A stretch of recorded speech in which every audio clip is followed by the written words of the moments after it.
What's up? What's up? It's your boy Saucy Rossy, and today I'm checking out the Atlantic Mustard Mills delicious mustard called Canadian Maple. I thought I'd make a delicious pork tenderloin and coat the entire thing in this mustard, as well as serve it up with the mustard on the side. And I think you should just come along for the ride. It's an absolute blast, and it ends up being a delicious meal. So check this out.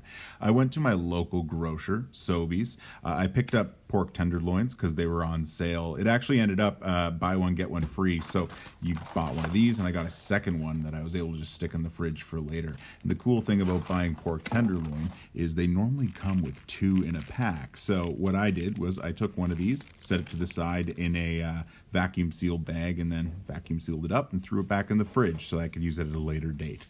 So that's one of the nice things about pork tenderloin. I highly suggest you check it out because it's pretty cheap, right?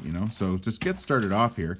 You just dry it off with some paper towel and then hit it up with whatever dry rub you want. Now I tripled it up with dry rub today. I went in with Cuso's Hot Honey, gravel, and then their dirt dry rub. And now, as you can see, I'm kind of spilling overboard on the sides here. It's because I'm going to use that extra dry rub to coat the bottom here that isn't actually facing upwards. You'll see in just a moment here. So I grab the pork tenderloin and I really start moving it around. It's really important to fully coat all sides and get this thing ready for the grill, right? It's also pretty important if you can let this sit for a little bit too with the dry rubs on there. That really kind of lets it penetrate into the meat. It really helps. I highly suggest you could do it. If you could throw it in the fridge for an hour or two or even three, that's awesome. But depending on what dry rub you're using, you want to be careful with that because you can over-season meat. It can happen. It's rare, but just be careful, people. Anyway, let me tell you more about the Atlantic Mustard Mills Canadian Maple. So they make absolutely delicious mustard, and I wanted to get to know it a little bit better. So I got a bottle and just check this out. That color is amazing. That consistency is beautiful. It's nice and thick, but at the same time, it's just glistening. So I decided to fire up the charcoal grill. You know me. I'm doing 2-zone cooking here. So we have a section for direct heat, and there I am throwing the pork tenderloin directly on. As well, the second part of the grill, you can't fully see it right here. That's going to be my indirect heat cooking zone. So for the beginning of cooking a pork tenderloin, it's just really important that you're moving it around pretty often.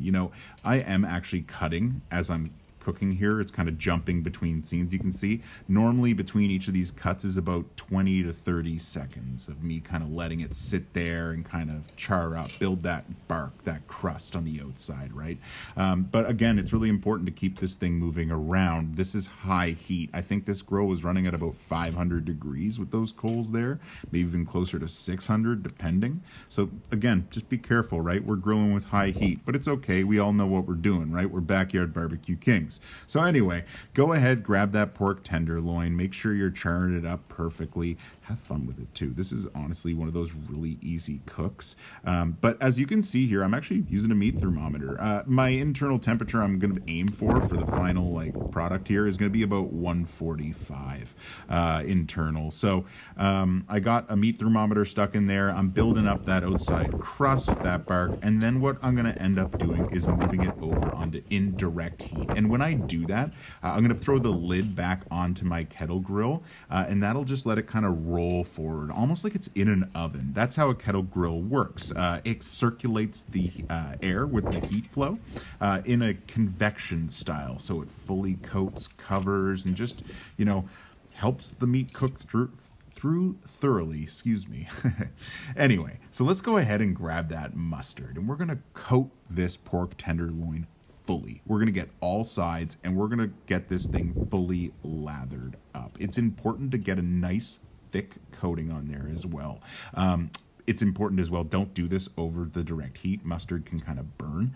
It does have a little bit of sugar to it, so just be careful with that. But in this case, we're doing it over indirect heat. So yeah, get that fully lathered up, and watch out for those little sparks as they are flickering and flying up. I'm doing this on a little bit windy of a night, so grill safety is really important. Make sure you always have water nearby. If you're working with high heat, have protective gloves, all that kind of stuff, right?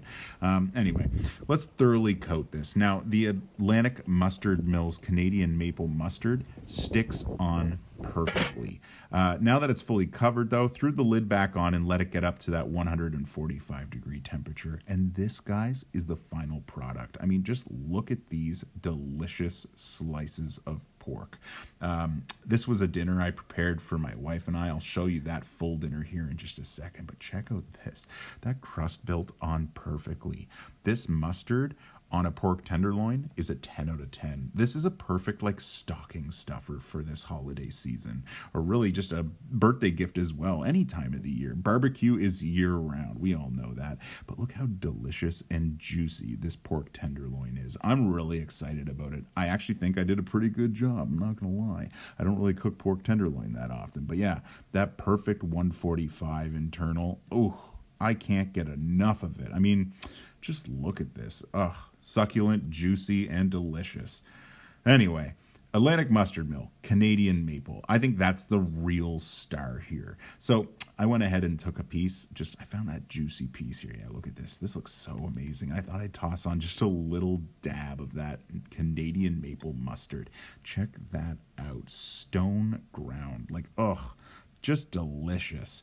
I thought this was a 10 out of 10. So for dinner with this, I ended up cooking some sweet potatoes and some green beans. I threw on some hot chili and garlic sauce from the Halifax Honey Company just to throw a little bit of heat in there.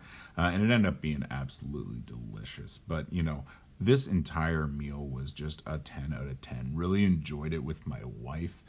We both ate the entire thing. That heat on the beans, those sweet potatoes, just to kind of even everything out. That pork tenderloin cooked perfectly with that delicious Canadian maple mustard. What else could you really ask for, right? So let me know in the comments below. Was this a helpful recipe? Did you think this looked good? What do you think about that mustard? I think it looks incredible. I can't wait to eat more of it. And thanks again for watching. I really appreciate all of you checking out my channel. Make sure you like and subscribe. I put out new recipes all the time, and winter's coming, so you're going to see me trying to barbecue in the middle of snowstorms. Just, you know, a lot of Canadian weather. It's going to be a good old time, so like and subscribe. Oh, frig, I didn't even think about it. Those Arctic spiders are going to be laying eggs here soon on my barbecues. Anyway, follow me on Instagram, TikTok, all that. Thanks again for watching.